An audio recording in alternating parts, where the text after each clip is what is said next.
A terceira palavra que descreve o relacionamento cristão com o mundo, ou o relacionamento entre o cristão e o mundo, é o substantivo paroikos, e por sinal é o que eu mais gosto, né?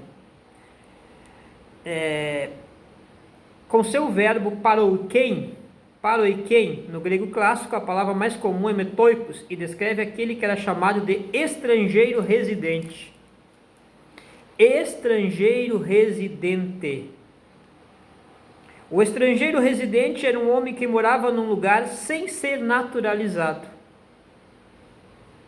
Pagava o imposto de estrangeiro, era um forasteiro licenciado. Morava em algum lugar, mas nunca abria mão da cidadania do lugar ao qual realmente pertencia. Lugar do qual realmente pertencia. No Novo Testamento a palavra é usada várias vezes. Deus disse a Abraão que seus descendentes seriam peregrinos em terra estrangeira. Atos 7,6. Moisés era peregrino na terra de Midian. Atos 7,29. No caminho de Emaús, os dois viajantes perguntaram ao Cristo ressurreto, não reconhecido por eles, se ele era só peregrino em Jerusalém, porque parecia não saber a respeito da tragédia que ocorrera. Lucas 24,18. Quando os gentios aceitam a fé cristã, já não são estranhos às promessas de Deus. Porém, mais uma vez, Hebreus e 1 Pedro dão a esta palavra o seu tom, o seu ênfase e significado especial. Novamente, Hebreus descreve os patriarcas como peregrinos, sem residência permanente. Hebreus 11:9, paroicos. O apelo de Pedro é para que seu povo se conserve puro, devido ao fato de serem forasteiros e peregrinos. 1 Pedro 2:11, Parapidemos e paroicos. É assim? A palavra paroicos corresponde frequentemente na Septuaginta. Ela ocorre, na verdade. Ela aparece 11 vezes, traduz a palavra hebraica jar, ou ger.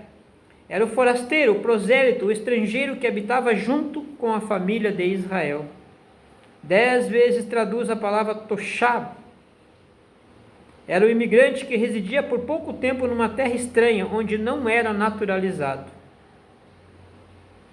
Tucídides usa a palavra metoikos para descrever forasteiros que se estabeleceram em Atenas, mas nunca se tornaram cidadãos atenienses. Heródoto usa a respeito de pessoas em Creta que são colonos ali, mas que não são cidadãs do país. É a palavra regularmente usada em contraste com polites, o cidadão de um país. E com catoicos, o homem que tem sua residência permanente ali. Uma inscrição em Cárpato divide a população em duas classes, politai e paroikoi, ou seja, cidadãos do país, e peregrinos que estão peregrinando. As palavras eram justamente especialmente usadas para os judeus de dispersão. Dizia-se que os judeus paroiquem no Egito, Babilônia e terras fora da Palestina, para onde foram por obrigação ou escolha. Para os judeus, as palavras descreviam uma pessoa que morava numa comunidade, mas que era um forasteiro ali. Um forasteiro ali. Ocorre que essa palavra veio a ter ligação com os cristãos, uma ligação especial com os cristãos e com a igreja cristã. O cristão estava exatamente nesta condição, morava numa comunidade e cumpria todos os deveres com aquela comunidade, mas a sua cidadania estava no céu. Clemente escreve sua carta na igreja paroikose, em Roma para a igreja paroikose, em Corinto. Policarpo emprega a mesma linguagem quando escreve para a igreja em Filipos. A igreja estava naqueles lugares, mas o seu lar verdadeiro não estava ali.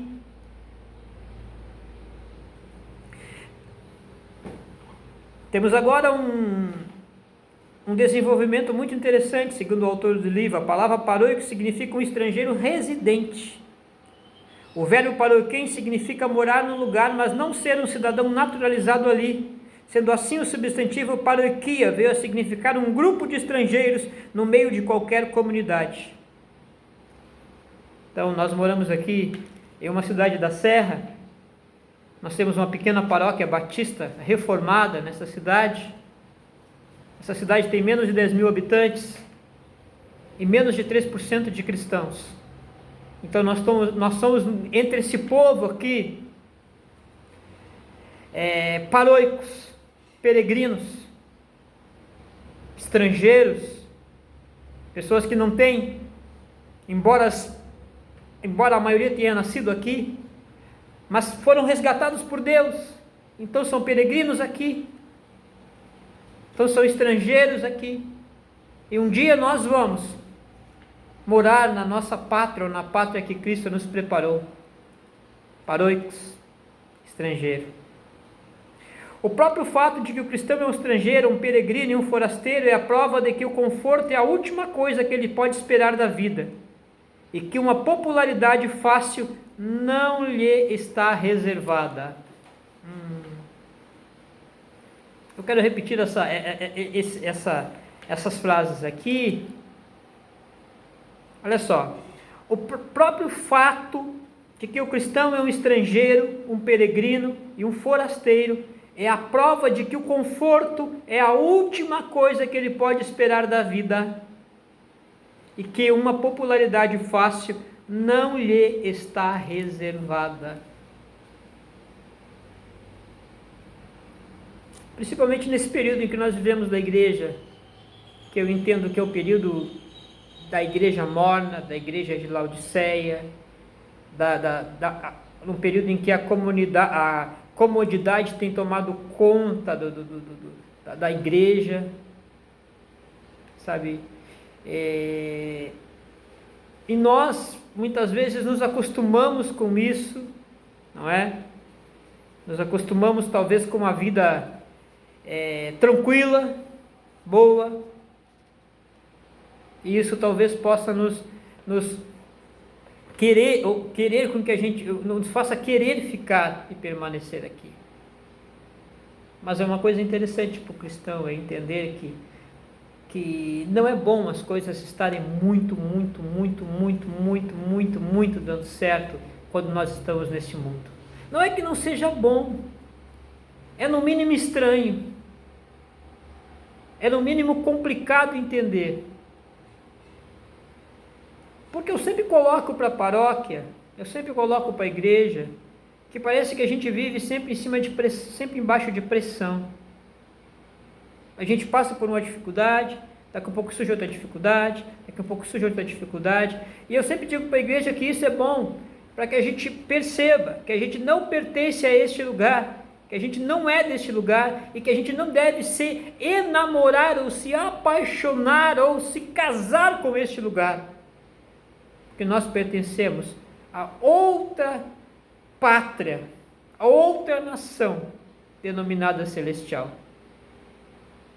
Embora, como tenho dito, nessa cidade em que vive é muito tranquilo, mas eu constantemente tenho alertado a igreja sobre isso, constantemente tenho falado para a igreja sobre isso. Aqui nós somos peregrinos, aqui nós somos peregrinos. Nós precisamos entender que quem ama esse sistema do mundo, quem se enamora desse sistema do mundo, não pode amar a Deus. Nós precisamos entender que o nosso período aqui está já decretado por Deus, e que nós vivemos aqui como forasteiros. Entenda, meu querido e minha querida, xenos, parapidemos e paroicos. É isso que nós somos. Xenos, parapidemos e paroicos. Deus abençoe tua vida e que você possa, através desses 3 vídeos, entender qual é a tua posição como filho de Deus em relação ao mundo. Se você é xenos, parapidemos e paroicos, você não pode,